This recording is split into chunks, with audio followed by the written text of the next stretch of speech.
vamos falar agora do lisossomo. Olha a palavra aqui, né? Lisossomo, linda essa palavra, olha. E tem um prefixo chamado de liso, né? Volto a dizer, o liso, tá? Ele é um prefixo que quer dizer lise, que quer dizer quebra, né? Só aqui para mim rapidinho. Quando a gente fala, né? Professor, eu tô liso, né? Aí o americano fala assim, né? I'm broken. Acho que é mais ou menos assim que eles falam, né? Quer dizer que tá quebrado, que tá liso, que tá sem dinheiro, né? I'm broken. I not have money, né? Assim, tudo bem? Então, assim, é um prefixo que é utilizado também no linguajar, que as pessoas falam, tô liso, tô lisinho, né? Mas quer dizer o quê? A lise quer dizer quebra, de rompimento, de redução, tá certo? Então, por isso que tem uma similaridade na questão da colocação aí. Mas, voltando lá para o slide, o prefixo lise quer dizer quebra, e quebra quer dizer tornar substâncias maiores em substâncias menores. Isso quer dizer o quê? Digestão. O que é que acontece numa digestão? As substâncias que a gente adquire a partir da alimentação, elas são enormes. E nós temos as enzimas, entre outras substâncias, que atuam na quebra dessas moléculas maiores em moléculas menores, né? E aí, essas moléculas menores poderão ser absorvidas lá no intestino e serem transportadas a partir das vias sanguíneas até chegar nas células devidamente e serem aproveitadas como nutriente. Então, assim, é um longo caminho, mas é importante as substâncias que contém dentro dessas vesículas, que nós chamamos de lisossomo.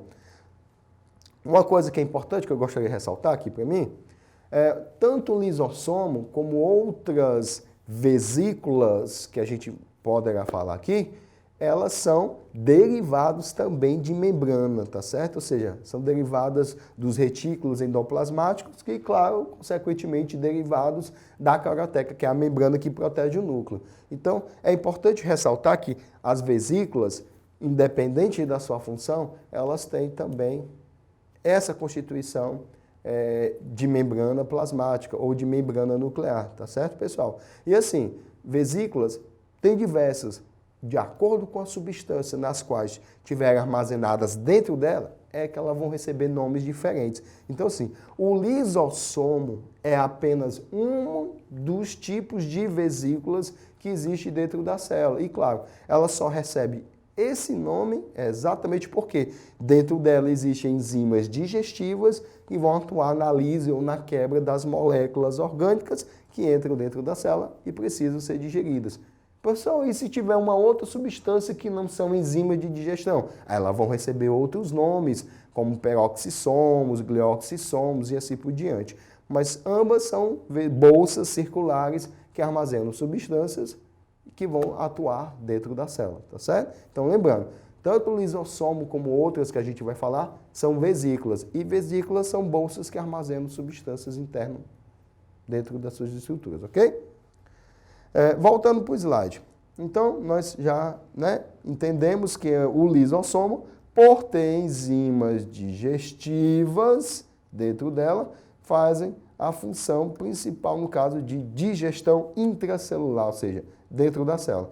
Tanto podendo ser heterofágica quanto autofágica. Professor, o que é isso? Heterofágica, autofágica? Antes disso, vamos entender sobre a origem dessas organelas, né? Elas podem ser primárias ou secundárias, ou seja, os lisossomos primários ou secundários basicamente são os mesmos. A questão é que os primários, eles ainda não iniciaram a sua atividade de digestão, tá certo? Então, assim, é quando uma organela dessa ainda não atuou, então a gente chama de primário. No momento em que ela trabalhou, a primeira vez, e atuou liberando a sua substância, as suas enzimas, e essas enzimas entram na sua ação de digestão, aí a gente passa a se chamar de secundários. Mas tanto faz uma primária e secundária, não são lisossomos, organelas diferenciadas, mas sim é o estágio nas quais se encontra, ou seja, se ela nunca trabalhou, ela nunca iniciou atividade de digestão, é primária. Se ela já iniciou, ela é secundária. E o que é realmente uma digestão heterofágica e autofágica? Olha aí a dica, pessoal. Hétero é um prefixo que quer dizer diferente.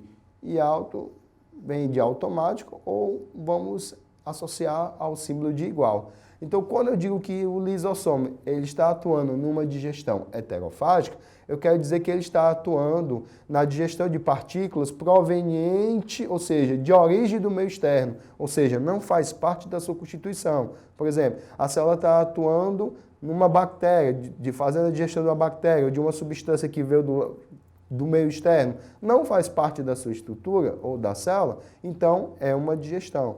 Podendo ser fagocitose ou pinocitose. Pessoal, quando a gente fala fagocitose ou pinocitose aqui para mim, é importante ressaltar que a fagocitose é um processo de digestão que atua no englobamento de partículas sólidas. Por exemplo, a célula capturou uma bactéria. A bactéria é sólida, né? Então, se é sólida, é uma fagocitose. Ah, não, professor, lá no livro diz que a célula capturou uma gotícula de água, uma gotícula de lipídio. A gotícula e as gotas ou gotículas se referem a uma substância líquida, então é uma pinocitose. Não importa, ambos são processos de captura. E a enzima, claro, se for atuar na digestão de uma partícula que veio de fora da célula, ou seja, não faz parte, é uma heterofagia, diferente de quando tem digestão interna dentro da célula, dos próprios componentes da célula, seja quando ela está envelhecendo, ou foi fragmentada, ou recebeu um ataque, enfim, componentes da própria célula, aí a gente chama de autofagia, ou seja, a célula está se digerindo ou digerindo componentes da sua própria estrutura, ok? Voltando lá para o slide. Então, é importante que vocês percebam que a digestão tanto pode ser de componentes que vêm de fora da célula, quanto componentes da própria célula. Então, vocês podem ver aí na imagem desse slide agora a seguir, uma demonstração de um processo de ação lisossômica, ou seja, de uma atuação do lisossomo. Então, se vocês olharem aqui, vou identificar aqui por ordem numérica, tem uma partícula alimentar, né, uma componente que veio do lado de fora, eu vou chamar de 1, e esse componente foi capturado, né, por pseudópteros, não sei se vocês lembram que essas estruturas aqui, tá, ó, que eu estou destacando aqui, isso são pseudópteros, e aí esse estágio é o estágio 2, né, esse estágio 2... fazer aqui um 2 mais bonitinho, ok? Estágio 2, a célula está capturando do meio externo uma partícula, então certamente é uma heterofagia.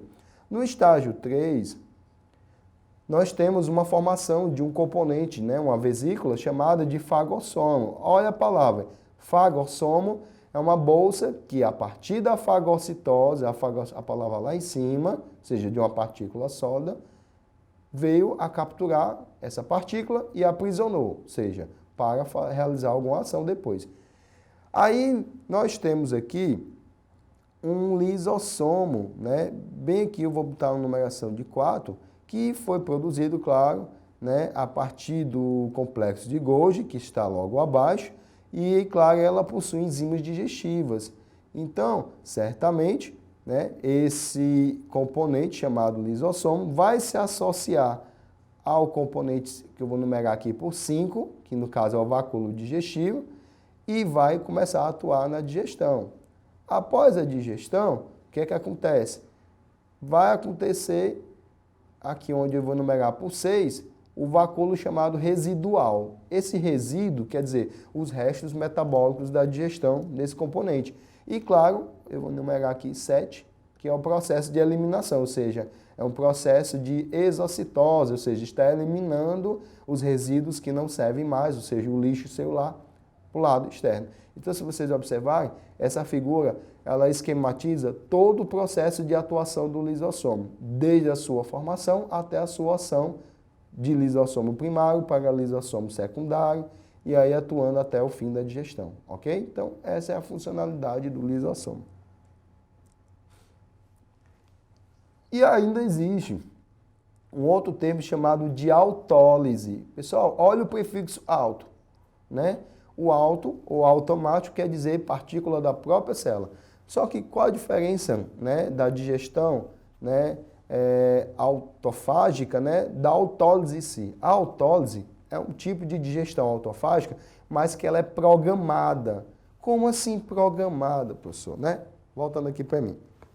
A gente fala programado no sentido assim, existe um período que vai acontecer isso normalmente. Então, por exemplo, quando uma célula está velha ou está danificada, ela precisa ser substituída. Então, ela vai ser substituída, sabemos disso. Quando? Quando o organismo perceber que precisa reciclar aquela célula e repor outra no lugar. Então, isso aí é um processo de autólise, ou seja, está programado para acontecer aquilo. Um outro exemplo também que é muito curioso é a metamorfose, por exemplo, dos anfíbios, né? O sapo, antes de se tornar sapo, ele é um estágio larval chamado de girino. E o girino, claro, ele na água, ele parece um peixezinho pequeno, né? Um filhote de peixe. Ele tem cauda, ele respira como peixe, tá certo? A partir das brânquias. E ao longo da mudança do seu estágio de vida, ele vai formando patas e vai perdendo essa cauda vai diminuindo. Ao longo que ele for buscando sair do meio aquático e ganhar o meio terrestre, ele troca brânquias por pulmões, né? E claro, essas patas vão começar a desenvolver e a cauda vai desaparecer. Aí é que está. Essas células da cauda do anfíbio, no caso do girino, elas vão desaparecer. Por quê? Elas estão programadas durante essa mudança, essa metamorfose dos anfíbios, elas serem degradadas para poder desaparecer essa cauda. Porque não tem motivo mais o anfíbio ficar com a cauda no meio do, tá entendendo? No meio do ambiente terrestre. Ele não está mais nadando, ele ganhou o meio terrestre. Então ele tem esse estágio programado de degradar todas essas células da cauda para quando ele estiver no meio terrestre, ele não ter essas células mais na parte posterior do seu corpo. Ok?